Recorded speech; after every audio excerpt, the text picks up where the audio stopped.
Assalamualaikum warahmatullahi wabarakatuh. Bertemu lagi dengan Ibu Haja Indah Ekowati dari SMA Negeri 1 Sekongkang. Dalam kesempatan ini Bu Guru ingin menjelaskan tentang pengolahan data atau statistik. Data dapat disajikan dalam bentuk tabel distribusi frekuensi, kemudian dapat disajikan dalam bentuk histogram dan dapat pula disajikan dalam bentuk poligon. Untuk menyajikan data dalam bentuk tabel distribusi frekuensi, kita harus mengenal beberapa unsur. Pertama, yaitu kelas interval atau kelompok nilai data yang ditulis dalam bentuk interval. Yang kedua, kita harus bisa menentukan batas kelas bawah, yaitu nilai data yang terletak di sebelah kiri untuk setiap kelas interval. Kemudian batas atas kelas, yaitu nilai yang terletak di sebelah kanan untuk setiap kelas interval. Kemudian kita juga harus mencari tepi bawah kelas, yaitu batas bawah kelas dikurangi dengan ketelitian data 0,5. Jadi dikurangi 0,5. Kemudian juga kita harus cari tepi atas kelas. Batas atas kelas setelah ditambah dengan 0,5. Berikutnya kita harus mempunyai titik tengah setengah dari tepi bawah ditambah tepi atas, itu titik tengahnya. Selanjutnya kita juga harus menentukan banyak kelas, ya, merupakan bilangan bulat biasanya. Banyak kelas pada data distribusi frekuensi ini dapat kita tentukan dengan menggunakan rumus K sama dengan 1 ditambah 3,3 dikali log N, di mana N itu adalah banyaknya data. Berikutnya juga kita harus mengetahui berapa panjang kelasnya. Panjang kelas itu hasil pengurangan antara tepi atas dengan tepi bawah. Kemudian kita juga harus menentukan jangkauan atau range, yaitu hasil pengurangan nilai data terbesar dengan nilai data terkecil yang sering diberi simbol dengan R. Itu jangkauan.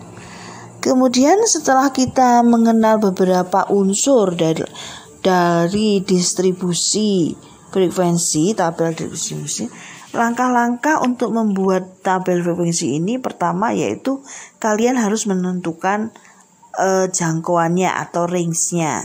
Yang kedua, menentukan banyak kelasnya.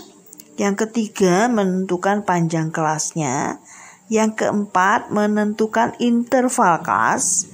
Dan yang kelima baru membuat tabel distribusi frekuensi. Sedangkan tabel distribusi frekuensi itu dibagi menjadi beberapa macam. Pertama yaitu tabel distribusi frekuensi biasa. Yang kedua tabel distribusi frekuensi relatif. Kemudian yang ketiga, tabel distribusi frekuensi komutatif.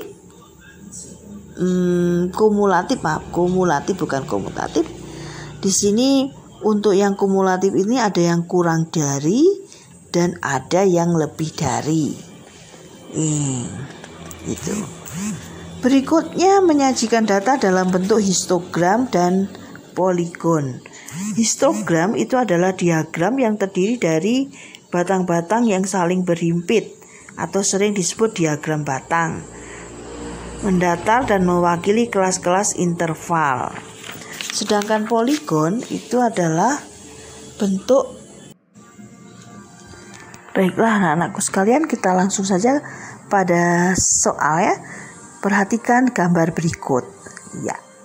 Coba tentukan berapa panjang intervalnya. Kemudian berapa titik tengah kelas interval yang memiliki frekuensi 8 dari gambar tadi ya. Kemudian berapa panjang kelasnya? Panjang kelasnya berapa? Oke, nomor 2. Perhatikan gambar berikut.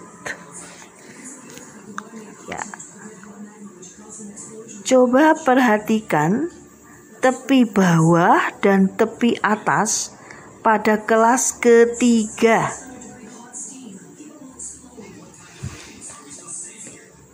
Oke.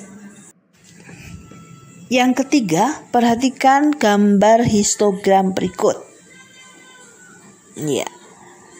Coba gambar tersebut menunjukkan bahwa nilai yang paling banyak diperoleh oleh siswa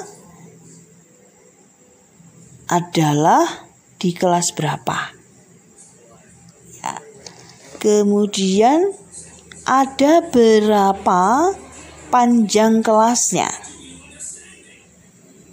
Ya. Oke, kalian coba.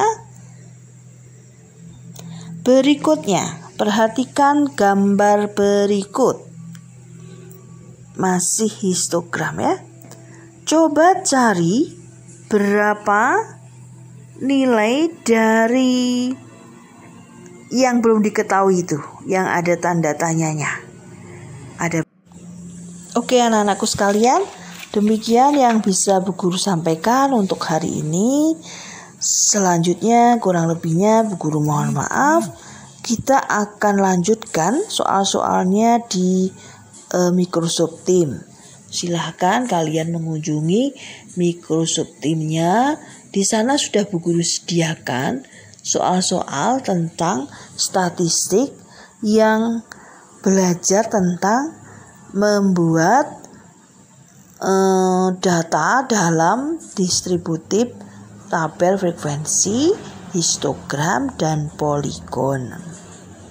Oke anak-anakku sekalian, semoga bermanfaat buat kalian. Bu Guru hanya berpesan selalu perhatikan 3M, yaitu mencuci tangan dengan sabun, memakai masker, menjaga jarak